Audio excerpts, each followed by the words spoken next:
Diamond versus graphite. Intro. Have you ever wondered?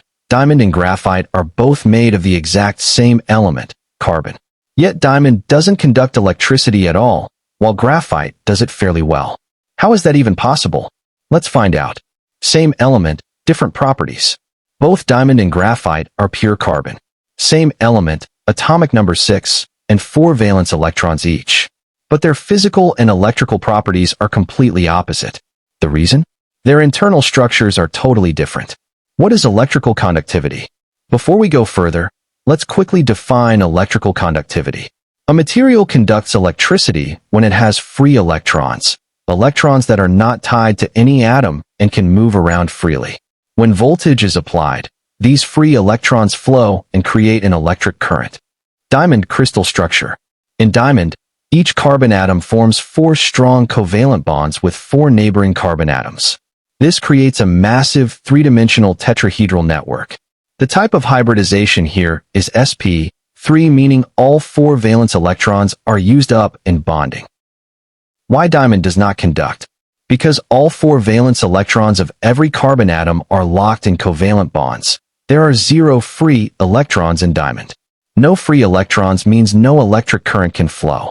This is exactly why diamond is an excellent electrical insulator. Graphite is completely different.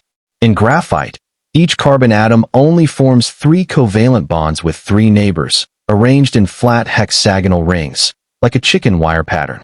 The hybridization here is sp2. That means only 3 of the 4 valence electrons are used in bonding. So what happens to that 4th valence electron? It becomes delocalized. It is not bonded to any specific carbon atom. Instead, it floats freely across the entire graphite layer, forming a cloud of mobile electrons. This is the key to everything. Because of these delocalized electrons, graphite can conduct electricity. When you apply a voltage, these free electrons move through the hexagonal layers and create a current. 1 free electron per carbon atom. That's a lot of mobile charge carriers. Let's put them side by side. Diamond on the left, sp3 hybridization, for bonds, 0 free electrons, non-conductor. Graphite on the right, sp2 hybridization, 3 bonds, 1 free electron per atom, good conductor. Same element, totally different behavior. Hybridization, the root cause. Hybridization is really the root cause here.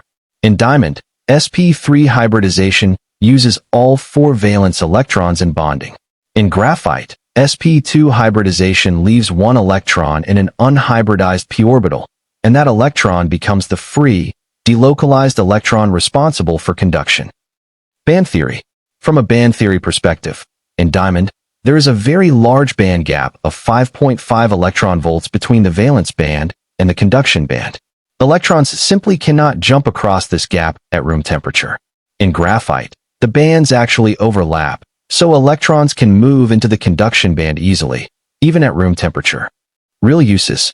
Even though diamond doesn't conduct electricity, it conducts heat extremely well. This makes it useful as heat sinks in electronics. It's also the hardest natural substance on Earth, used in cutting tools, grinding wheels, and optical windows in high-powered lasers. Real uses. Graphite's conductivity makes it incredibly useful. It's used as electrodes in batteries, in electrolysis experiments, as brush contacts in electric motors, and even as the anode material inside lithium-ion batteries. And of course, every time you write with a pencil, you're using graphite. Here's something really interesting about graphite. It doesn't conduct equally in all directions. Conductivity is much higher within the hexagonal layers than between them. This property is called anisotropy. The free electrons move freely within a layer, but they can't easily jump from one layer to the next. The layers in graphite are held together only by weak van der Waals forces, not covalent bonds. These weak forces mean there are no electrons crossing between layers, which limits conduction in that direction. But these weak forces also allow layers to slide over each other, which is why graphite is a great lubricant.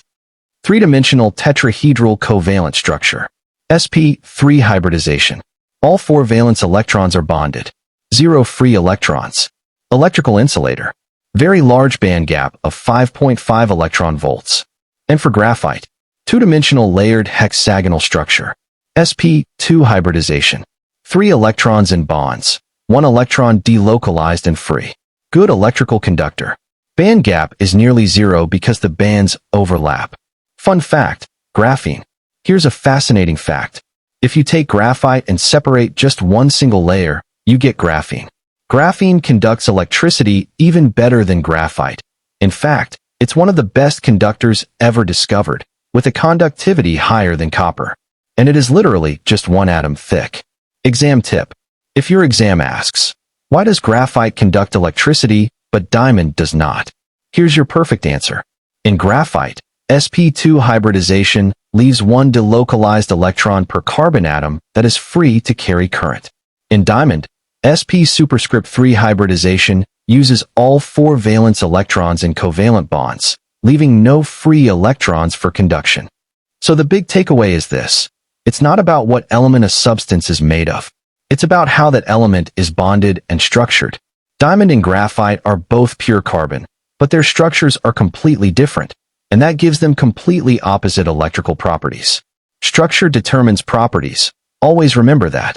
If you found this helpful, don't forget to like and subscribe to Easy Chemistry.